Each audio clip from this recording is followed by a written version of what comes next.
Today's guest is Phil Ross. Now, this show is focused on entrepreneurship, business, and things of that matter and nature. Every now and then, you come across somebody who has continued to reinvent themselves time and time again. And when you look at the world of health and fitness and wellness, you can think of a few people that stood out over history. One name in particular, like Jack LaLanne and people of that nature.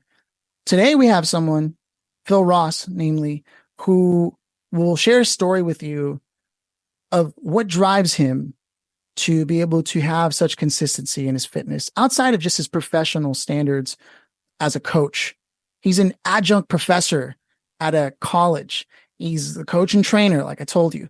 He's a global CIO. In fact, he actually had one of the biggest contracts with Bloomberg on the East Coast, all before 9/11 happened. And he was one call away from actually being there that day in the office, and instead showed up a few hours later using what he knows, CPR, to save lives as that took place. And that's just the beginning of this conversation. From then on, I asked Phil some interesting questions about people who work hard labor and what does it look like for them in terms of considerations to live better longer, which is his cornerstone. This is what he encourages all of us to do. Not necessarily to add years to our life, but to add life to our years. So again, like I started this may not be specifically about entrepreneurship, but this is an entrepreneur, and make no mistake about it. Multiple reinventions, surviving through the pandemic, taking what is a very physical, in-person experience that he created for people onto the online world and then back again. The art of the pivot is in this story. The art and science of health and fitness is in this story.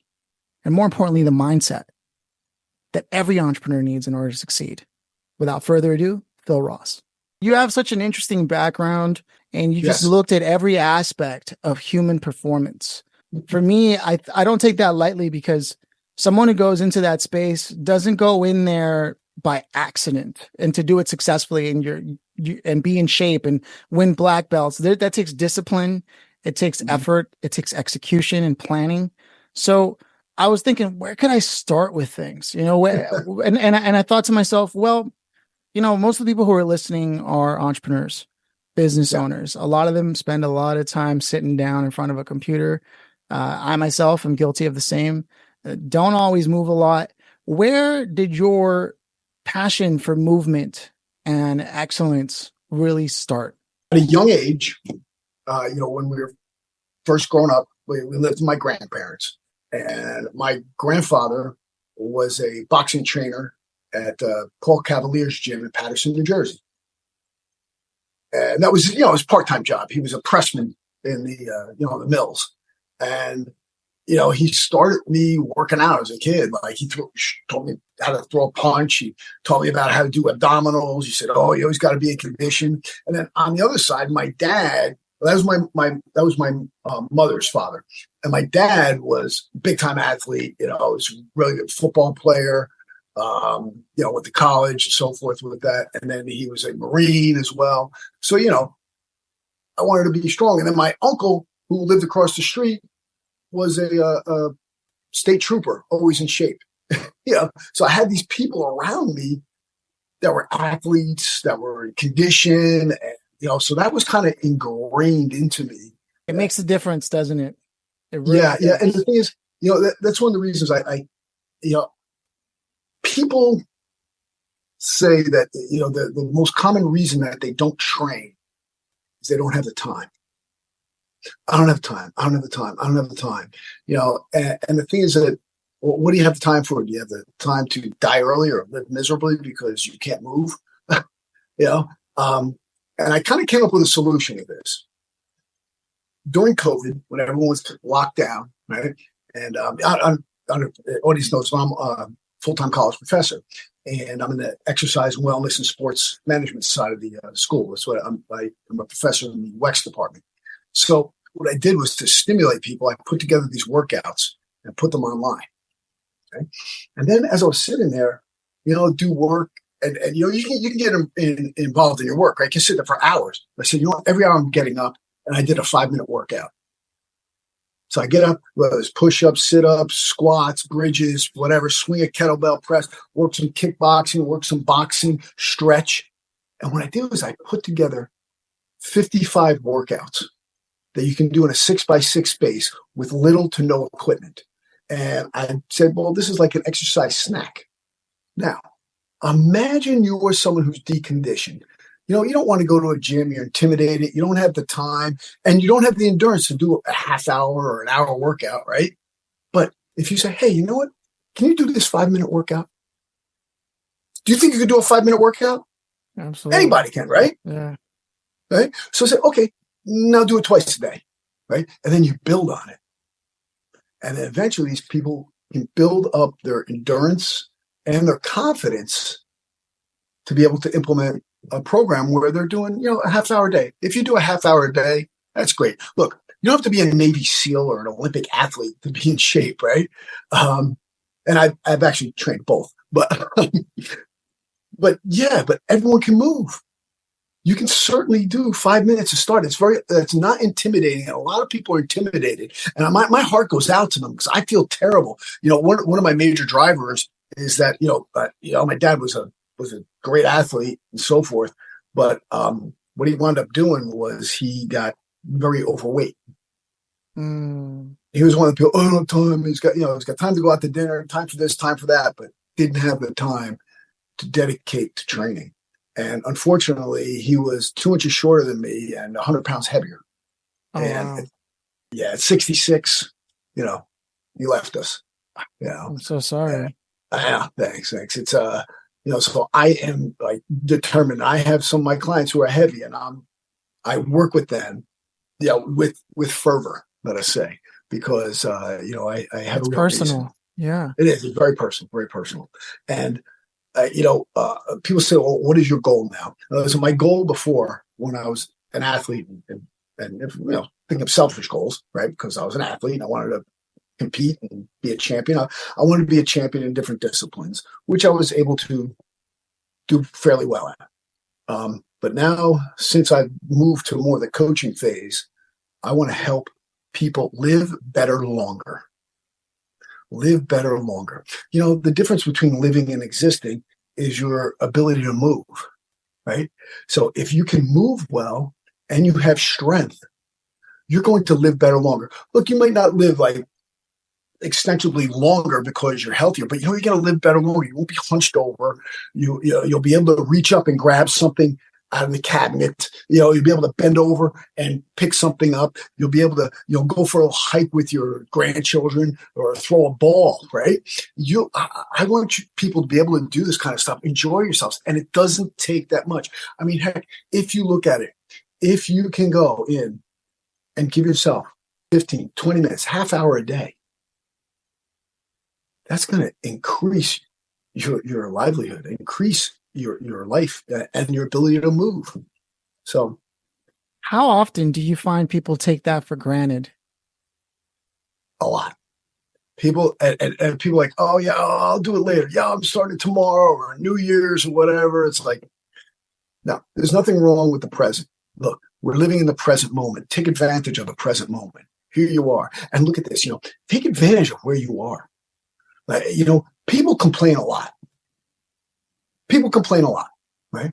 But you know what? Look around you. You're the greatest country in the world, okay? Be thankful for what you have and use what you have. Instead of sitting there and complaining, like we have a rule here where it's like, if you find one thing to complain about, you got to list 3 things that you're thankful for.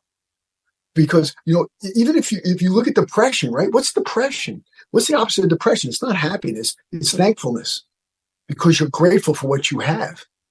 So, be grateful you live in this country. I mean, look at those poor people in Haiti right now. Yeah. I mean, I'm not getting political, but geez, Louise, I mean, and you're going to complain that, I don't know, your hair color isn't right? I mean, I don't know. It's like, no, I'm picking up a lot of mindset from the way that you approach things. And I hear the passion when you're speaking about wellness. And after you share your story about where that driver is coming from, I start to put these things together in my head. And I see the coach in you as a natural extension of who you are and someone who's found their purpose in day-to-day life and how you relate to others and the world around you. And I think that that's a very rare thing. Many people start a business, they do it because, well, maybe they couldn't get employed somewhere or Mhm. they didn't know what else they should do. So they said, oh, I might as well start a business. And they probably lead pretty decent lives. But it's a whole nother thing when you find exactly where you belong. Yes. And your track record speaks for itself. And one of the things I found interesting is that you highlight that you have a kettlebell training. Now, why kettlebell? I've seen Wow. videos here and there, but why specifically that as a highlight? Okay.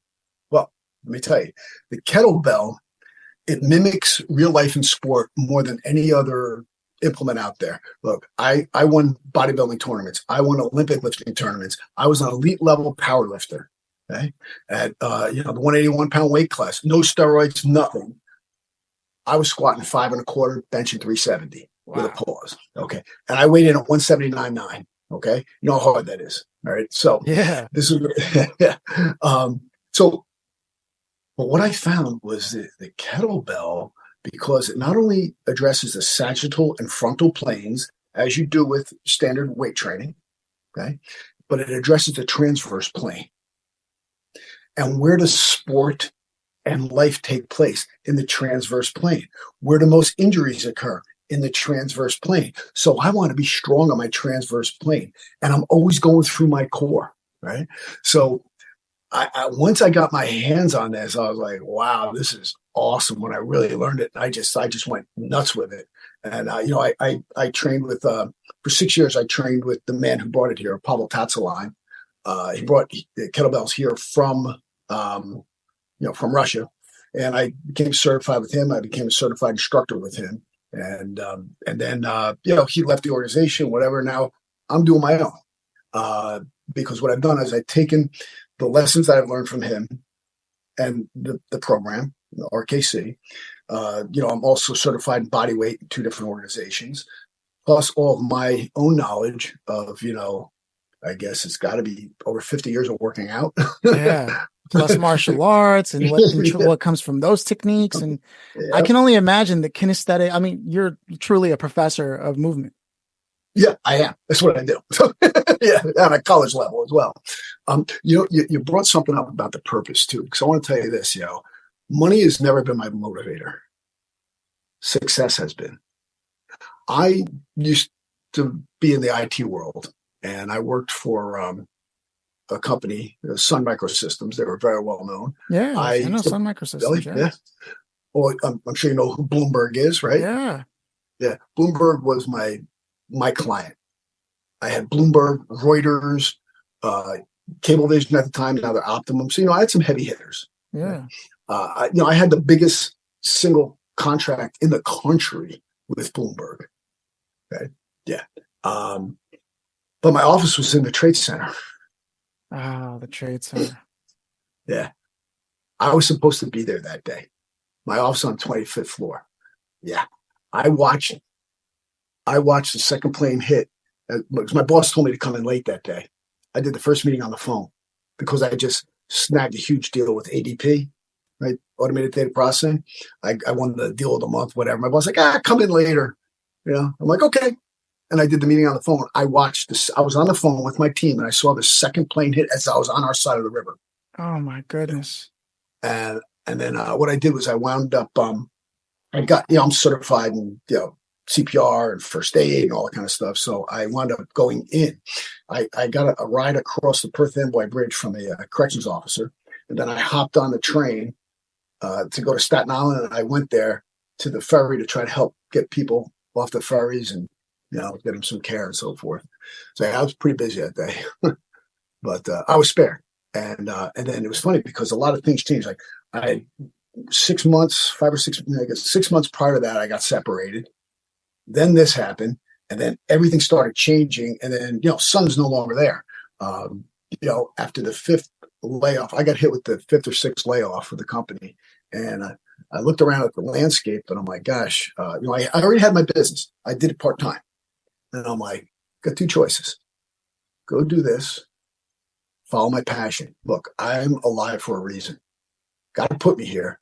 God said, don't go to that building that day for some reason. So I have not turned back. I mean, that's why I'm on my fourth book. And actually, I'm negotiating right now for a fifth book. The books for dummies? Yeah. Yeah. Well, You're I going to be part think of I have that a, collection? Oh, wow. yes. Yeah. Yeah. Yeah. So I have a meeting with them on Tuesday. So, This is so awesome, man. yeah, it's really cool. I went back to school. I obtained my master's degree in health and sports sciences, and I graduated top of the class. I was a speaker to the commencement of 10,000 graduates. So it was pretty awesome. And I've just been completely driven by this passion. Look, I've had my setbacks too. I mean, heck, well, my gym was packed. I was doing seminars. I just started the body bell method, had there's this certification first one, and then COVID hit, Yeah. shut it all down. So I had to switch models. And so now, I sold the building, and I revamped to like an online format, plus obviously being a professor, my mindset training. And that's what we're going to. I have a Patreon channel now. I'm on Burn Along. I have workouts on there as well. I just launched 2 new funnels too. Like, this is a good time to get me. I mean, last week I just got them going. One is my Survival Strong. I have 6 learning modules for defensive tactics, plus 20 workouts, plus a manual. Right, it's only $79. Then I have my kettlebell secrets. That's another one. There's over 100 kettlebell moves addressed in it. Plus the manual I wrote for NASM. NASM is the National Academy of Sports Medicine. Right? So that's included. That's like a 44-page manual, plus a 140-page book, kettlebell workout library. It's got 104 workouts in it, plus warm-ups, plus ton of stuff. You get all that. Okay. And then that there's also a certification attached to it if you want to do that. And then, of course, the body bell method, which is the one we're speaking of right now, that's a registered trademark now. I own the trademark, and it's I want to franchise. Like I was telling you prior that I just got invited to be on the Blocks. It's like an entrepreneur show. It's featured on Amazon, and we're going to be filming this summer in July. So I'm looking forward to that because I need help with someone helping me franchise this stuff. Even though I have everything laid out, I look. One of the things you have to understand is what you're weak at. Okay, perform or train your strength. Perform your strengths, but you know what? Train your weaknesses. So I have to get some more training in that. And look, I'm constantly evolving, trying to get better. I never want to sit still, dude. I'm 61 years old. I'm rocking it every day. And I'm ready to keep going. You know what's crazy, Phil, is I'm only 35 and I'm listening to the way you move and I'm thinking, man, why am I so tired every day? You said you're 61 and you're crushing it, doing things left and right. There's so many things you dropped in that last segment where you're breaking things down, from the art of the pivot, resilience, purpose, and even showing how important it is to be coachable, even when you've already proven that you can perform. There's so many gems that you dropped just through the sheer example of who you are as a person, which I think is important for those who are listening to take a moment and let that sink in, for how important that is as an example of the kind of character that's necessary. And just when you thought, I'll be honest with you, I recently turned 35 and I caught myself more often than not lately saying things like, yeah, well, when life has punched you in the chin enough times, and I'm complaining. I'm hearing this now as I'm talking to you. I'm sitting there flapping my gums. I'm 35 and I'm listening to you, and I just think to myself, wow, I've got to get back on the horse, man. Yeah, look, and you know what? There's nothing wrong with that. Look, I've been knocked down. Been knocked down many times. You just got to get up. Look, I just had my shoulder redone. I had rotator cuff, labral tear, bone spurs, bicep tendon partial, right? 4 months ago. I'm back working out. I'm posting these things on YouTube called I call it Road to Recovery. Turning your weaknesses into strengths. Yep. You're unstoppable, Phil. Look, you can't kill me. I know it. It's just, it's here. It's all here. I was But, just about to ask you, look, there's no way. Is it because you exercise every day that you have the neuroplasticity to snap out of it? Would you say that that may be where it's coming from, or is it because you never forget why you're doing what you're doing? yes, combination. Whenever something happens, good or bad, I always think there's more than one facet involved. There's more than one aspect to it. How did you get there? Yeah, it's a combination of things. Yeah, unless I work out, do something every day, I don't feel whole. I have to do something. I like to breathe hard every day. And why? It's releasing my endorphins. I get that dopamine pumping into my system. I feel purposeful. Human beings need to have a purpose. You need to have a purpose. And when you said something, it sparked something. Because I'll tell you what, in 2019, honestly, I was a little cocky right then. Okay, here's why. And I got taken down. And I'm gonna tell you what happened. My school was killing. Had to put a waiting list on in my studio. That's I a good couldn't. I don't. problem. I couldn't take any more personal clients. I couldn't take. My classes were packed. Okay, I was a part-time college professor. Okay, and I was teaching like 4 classes at the college, community college, and I just came off giving a speech and graduating top of my class for my master's, and I was in my 50s. And I'm thinking, man, everything's awesome. You know? And then the end of 2019, it just started going south. In 2020, things blew up. And I had to do 3 moves. Thank God I have a pickup. I had to do 3 physical moves in 2020. I don't even want to bore everyone with that, but there's a lot of things that went on. But the things like, you have to take time to step back and reevaluate and then move forward. It's funny, I was talking to my wife and I said, yeah, I'm going to take like a month off and figure what I want to do. Right. And she looks at me like, whatever. She goes, you took off about 4 hours. The second it was closed, man, I was back at it. I sometimes I feel like there are certain people in the world that just couldn't stop if they tried. It's almost a self-expression to be on the move and to be doing things. And I can imagine when 2019 hit, someone who worked so closely with people, what that did to you, because of how you engage with the world in a very visceral way. I'm curious, when you come face to face with people who reach out to you and they want to be trained and they're not like that. For example, how do I better Most phrase of them this are. question? Yeah. Who is the hardest client? You don't have to put their name out there, but I'm saying, what was the experience like with your hardest client that was possibly just not made of the same stuff as you, but they wanted better? Because there's a lot of people I know in my own life and people that I've come across, and myself included, who there's twofold. Okay, this is a big question, but I think it's important, and someone like you is Yeah. specifically uniquely qualified to answer this. There are people who do physical labor jobs, but they know that exercise is part of health. But what are they supposed to do? Work out after they worked a hard day's work? There's those people, right? And what your thoughts are for them to just consider, right? And then of course there's the laptop class, as they call it these days, and these are people who are Yeah. mostly on calls and on the computer, and Mhm. sometimes they work out, sometimes they don't, but it's a lifestyle choice at that point. And let's face it, after your metabolism slows down after a certain age, Oh and yeah. it only gets worse with time, right? So Yep. when you come face to face with those two types of people in your work, what are your thoughts on both of those matters? Just because I feel like you are uniquely qualified to give them the seed they need to reframe how Yep. important health is. Because I recently had a health setback like a year ago, and I didn't know what my health was, even just walking around, until Yeah. that happened. And even then, I recovered. I got lazy, got back into the motion, and totally forgot. But talking to you again sparked something like that in me. Awesome. So I have to ask that again. Please Well, tell I'm us.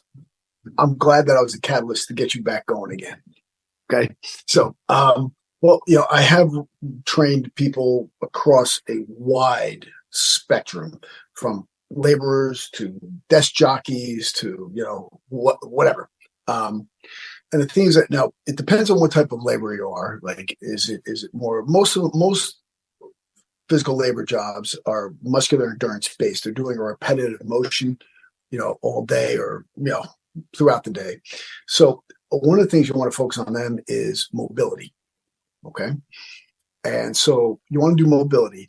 And I mean, honestly, this is going to sound crazy. If you want to get stronger, just work out on the weekend. Just make it purposeful and do your mobility and maybe some calisthenics during the week, and do it in the morning when you get up. Don't do it when you're done. Go for a walk with your dog or your wife or whatever. But I would focus on the mobility training. If you want to do strength training, do it once a week. You just have to do low reps, multi-joint movements, things like that. Whether you're using a bar or a kettlebell or something, use multi-joint movements. And you don't have to do that much, muscular endurance, because you're doing it. Again, it depends. And then I'll also ask them what their goal is. Okay. If some people want to do jujitsu, some people want to box. So I would have to cater it toward what they are doing. That's where the coaching comes in. Yeah. Yeah. Yeah. But, just as an overall thing, you look at what the job that they're doing, what their function is, and how it's working their muscles. And then what you do is you fill it in with what they're not doing. And most of them are not doing any mobility or flexibility work at all. Okay. And then, heavy reps, heavy weight with low reps is probably not something they're doing either. Yeah. So you want to get that in for overall strength. Now, someone who's sitting on their tush all day. Okay. I feel like you're talking about me here. The one thing that has killed this country is a thing called NEAT, or the lack thereof. That's non-exercise activity thermogenesis. Okay. You look at it. Yeah. Back in the day, like, take my grandparents, for example. My grandfather was a laborer, and then he was a boxer. Right. And then my grandmother, she took care of the house. Right. But she was lifting furniture, dusting, putting clothes, washing stuff by hand, using the clothesline. I mean, all this kind of stuff. She sweeping, moving constantly. These people lived into their 90s. Yeah. Okay? Couldn't kill them if you tried. Right. And they were working. They were moving all the time. We don't move enough. Here's a typical American person. Okay. They get up in the morning. They go to work. They sit in their car or on the bus or the train and go to work, right? And what do they do when they get to work? They sit again. The perfect imitation of an American person is someone sitting down. So then they leave work, right? And what are they doing? They drive home or take the bus home, and they're sitting. And they go home, they plop on the couch and grab the remote. And then when they grab the remote one hand, they're grabbing snacks in the other hand. This is the thing, okay? I tell people, hey, you know what? You want to drop some weight? Read a book. Nobody eats while they're reading a book. And a book, not like this stuff on the computer, right? Think about it. Do you see people eating and reading, sipping a cup of coffee? That's one thing. But do you see someone eating a sandwich or reading a book? No, you just don't do it.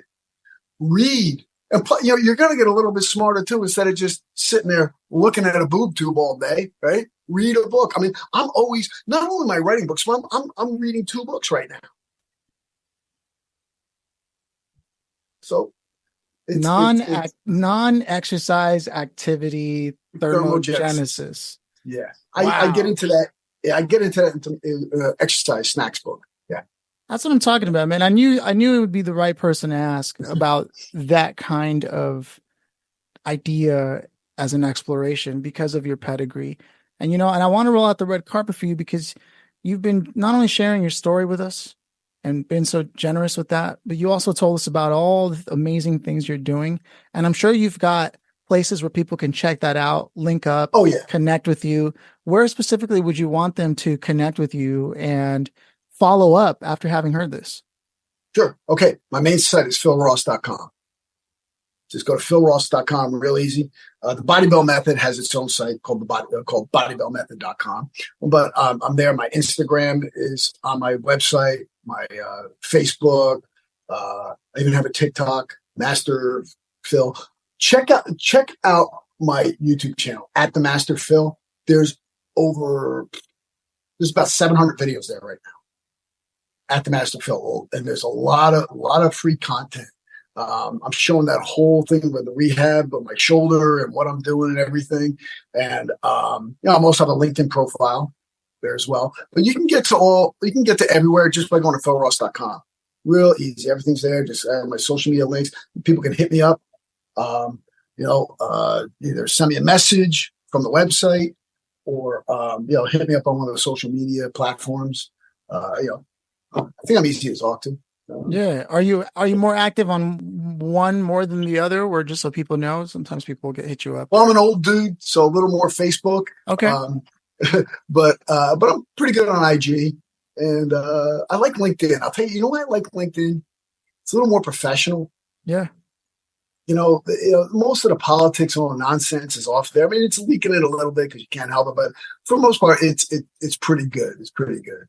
And I even have some TikTok videos up too. So I got a TikTok account too. So I love it, man. I mean, your energy is contagious, and you know what's crazy is it must be a Phil thing, because I'm usually that person in my own circles whenever I'm around a circle, but when I'm by myself, I'm very studious, very serious. I imagine you're no different. You don't fall into black belts and other things on accident. Like I said at the beginning of this conversation, I mean, a coach, trainer, a lecturer, an adjunct professor, CEO, global CIO, company owner, author, system developer of methods for working out. I mean, the list goes on, man. You've done a lot, and you're just getting started from the sound of it. Mm-hmm. Now I'm just getting going. Yeah. So for me, I need to look back at my own life, and I can't thank you enough for stopping by, sharing a little bit with us about what it means to be involved in movement. If you got 2 seconds, so I know maybe we're all out of time, but I used to train with this guy. He was a great high-level martial artist, judo, karate. He was a Green Beret, and he was a mercenary, contractor, right? We trained together. And he was telling me about like doing this, that, and the other thing. I was like in my late 20s, like 29 maybe, right? And I'm like, God, you can't be good at everything. He looked at me and said, why not? And I said, you know what? He's right. Why not? So I just try stuff. Oh, man. Why not? No, seriously. Why not? Yeah. Do you have people, we were going to close this out, but now I have to ask, do you have people in your life, and I'm sure the answer is yes, but do you have people in your life that have started off similar energy as you early on? You stayed friends with them, here and there you chat, but you see at some point they stopped. They didn't keep evolving as a person.